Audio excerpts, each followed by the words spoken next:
Alright, y'all, let's see if I get through this video without my husband calling me again and making it so I can't finish it.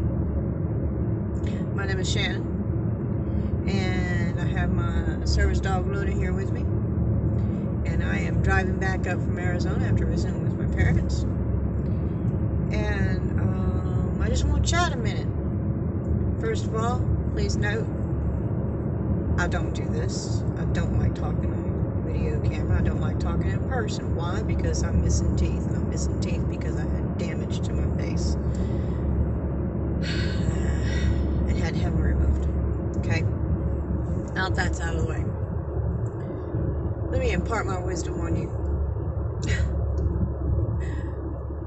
You can care or not. You can watch this or not.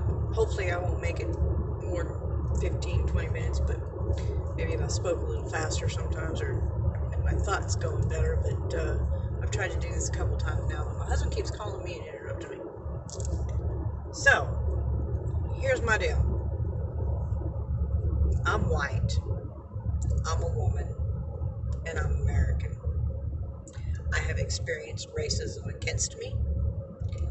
I have experienced being treated poorly because I'm a woman. And I have not had everything handed to me. I have earned everything that I've got. Everything. I've started over from scratch. I've started over from having absolutely nothing. And the second time I did that, it was a single parent. And that was hard. It's hard looking in the face of my 1-year-old at the time and knowing that I wasn't going to be able to give him what he needed when he needed it, and that his father wanted absolutely nothing to do with him. One of the hardest things I've ever had to do in my life. I've been sexually assaulted. I've been almost choked to death twice. Been there, done that. It's life. It happened. Can't do anything about it. I'm not going to let it control me, and I'm not going to let it control how I look at life and how I look at people. When it comes to the racism against me, I didn't hold it against the entire black community who did it. I held it against the people who did it, the individual, not the whole group. I knew what racism is. Went to school as a young, in 8th grade, where I was one of 2 white people in that school. Every single day, I was attacked, either verbally or physically. Every week it was physical. I had to fight every week. Simply because I was white. So I get it. When I was in the Army, I was in a unit where I was one of 2 white people in my company, or squad, or I can't even remember the name of it now. But anyway, the department that I worked in, I was one of 2 white people. The other white person was a female as well, who was a yes person. Did whatever she was told. Well, I'm not built like that. I'm not built like somebody who tell me to do something I know I shouldn't be doing. I'm not going to go ahead and do it. Screw that. No. I'm going to stand up for myself. I always have and always will. But the E4 in charge, who wrote a profile for her back, should have never, that's a whole other story anyway. She was racist towards me. Very badly racist towards me. So I've experienced it. I know it. I know what it is. No, I had to deal with it my entire life. That doesn't mean I don't know. I have had to deal with the fact that because I'm a woman, I can't do this or I can't do that. That I know. That I'm very familiar with. Not only am it because I'm a woman, but I'm also only 5 foot tall. So somehow my height keeps me from doing things, right? Nah, you give me a damn ladder, I'll do it. Anyway, I'm a Christian. Not a perfect Christian, ain't no such thing. I say swear words every once in a while. I used to smoke, I quit smoking. It's been 6 years now. I have tattoos. Ain't nothing wrong with that. It's not a tattoo of another god or a symbol of God or anything like that. They're tattoos. Anyway, I believe that Jesus Christ died for me, died for my sins, that there's a heaven and a hell.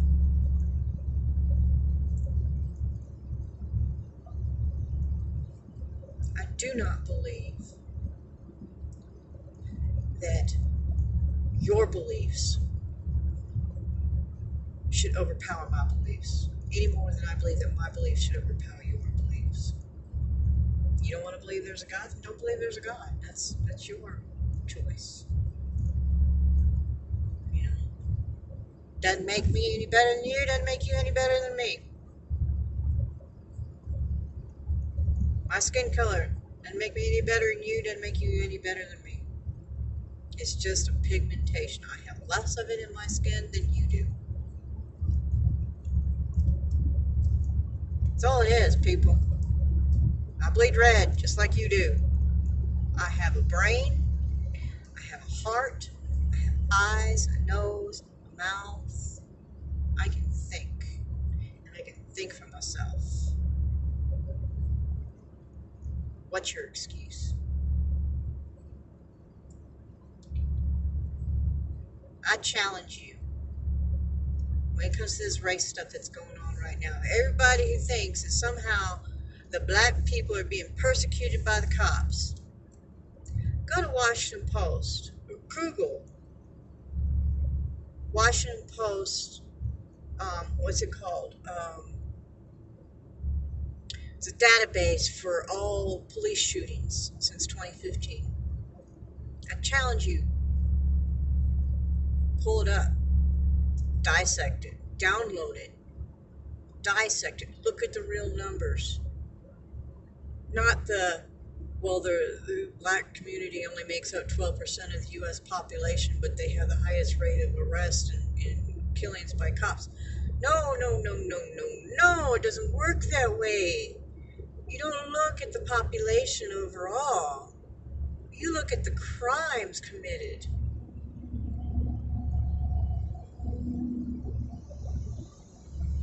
If one population commits most of the crimes, of course there's going to be more arrests.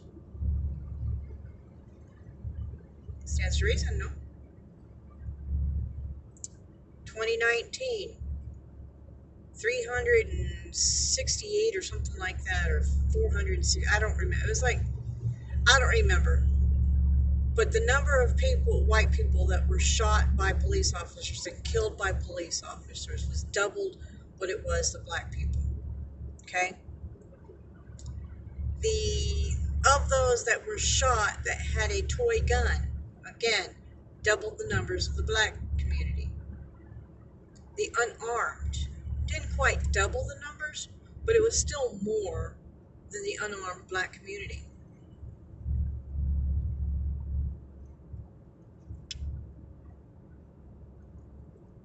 So, how is the black community being targeted more? I don't see it that way. Because you're going off a percentage of the population? No, it doesn't work that way either. I challenge you to look it up. Dissect it. Look at it. Proof's there. They go all the way back to 2015. Numbers are pretty much the same all the way through. They've dropped a little on both, on all of them. Hispanics has increased. There you go. 100 and something unarmed Hispanics were killed. But you don't see that splashed all over the news every time that happens. Interesting. You don't see when a black or a white person is killed by a cop splashed all over the news, whether it's a black cop or a white cop. You just don't see it.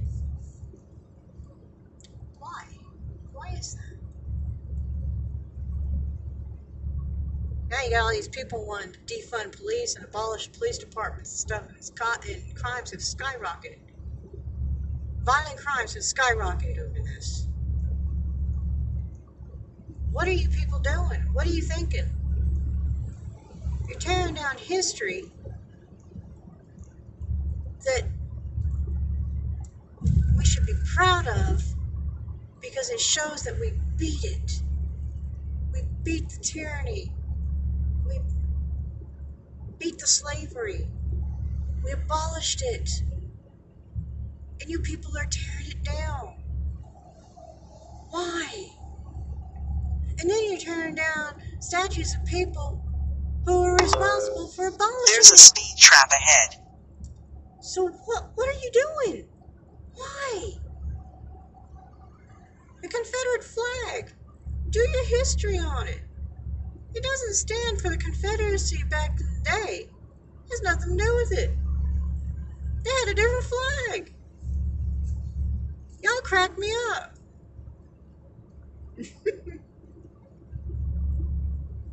It's funny. It's sad. But it's funny.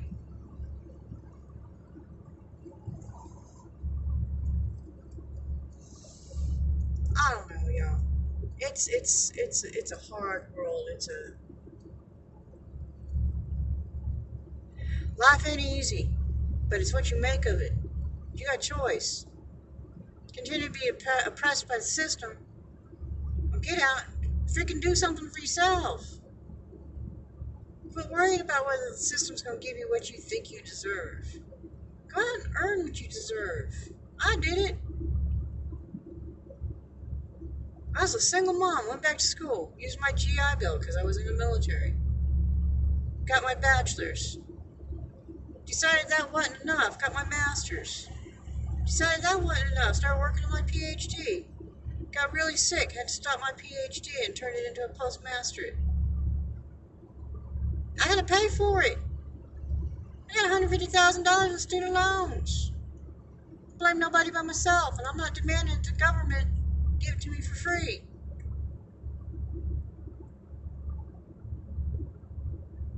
Now I'm going back to the VA and I'm getting my master's in interior design, something I really enjoy doing. Something that I can fall back on when I retire. Something fun. And it's worth it to me. What's it worth to you? When are you going to get out? Stop thinking you're being oppressed when you have all these advantages out there. Do what you want to do. You're an American. Be American. Not African American. Not Asian American. Not Mexican American. If you're an American, you're born here or you're a naturalized citizen, be American. Stop putting something in front of it. Be you. Be beautiful. Be free. That's my husband saying, be free. I love this country and I love the people in it. Ain't nobody better than anybody else.